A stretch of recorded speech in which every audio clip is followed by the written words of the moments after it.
In the late 16th century, Japan was a land divided, ruled by a patchwork of powerful warlords. Each region was controlled by daimyos, who maintained their own armies, and skirmishes between factions were a common occurrence. At the heart of this fragmented nation stood a man who would eventually achieve what seemed impossible, unifying Japan under one banner.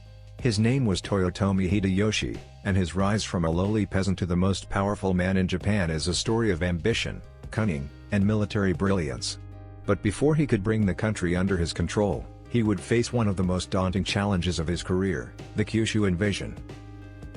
By the time Hideyoshi set his sights on Kyushu, he had already achieved significant military victories, most notably under the leadership of his liege lord, Oda Nobunaga.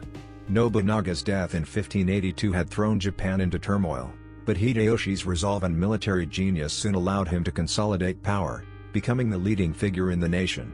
The unification of Japan was well within his reach, but several powerful rival factions remained, each eager to defend their territories from Hideyoshi's ambitions. One of the most significant obstacles to Hideyoshi's dominance was the island of Kyushu, located to the south of the main islands of Japan. At this time, Kyushu was not a unified region. It was made up of several powerful clans, most notably the Shimazu clan of Satsuma, the Otomo clan of Bungo, and the Ryuzoji clan of Hirado. These clans were not inclined to submit to Hideyoshi's rule, and some of them even had long-standing alliances with Christian missionaries who had gained influence in the region. Hideyoshi's approach to the Kyushu invasion was meticulously planned. His goal was not only to crush the local daimyos but to send a clear message to any other would-be challengers that resistance to his rule was futile. However, he knew that Kyushu, with its rugged terrain, independent clans, and complex web of alliances, would not be easily subdued. The first step in Hideyoshi's strategy was to build a strong coalition. He understood the importance of having allies in his campaign, and he secured the support of key figures who could help him in his efforts. Among them was Kato Kiyomasa, a trusted general who would play a significant role in the invasion. Kiyomasa was known for his loyalty, military acumen, and fierce fighting spirit, making him an invaluable asset for Hideyoshi. In the spring of 1586, Hideyoshi's forces set sail from the mainland of Japan, landing on the northern shores of Kyushu.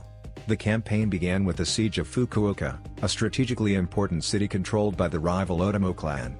The battle for Fukuoka was brutal, with Hideyoshi's forces facing stiff resistance from the defenders. However, after a prolonged siege and heavy bombardment, the Otomo were forced to surrender, marking the beginning of Hideyoshi's conquest of Kyushu. Following the fall of Fukuoka, Hideyoshi's forces quickly moved south, systematically conquering the various strongholds of the region. At each stop, Hideyoshi's men faced fierce resistance, but the sheer size and discipline of his army proved to be an overwhelming advantage. The fall of the Otomo and the Ryuzoji was swift, and Hideyoshi's reputation for military prowess only grew with each victory.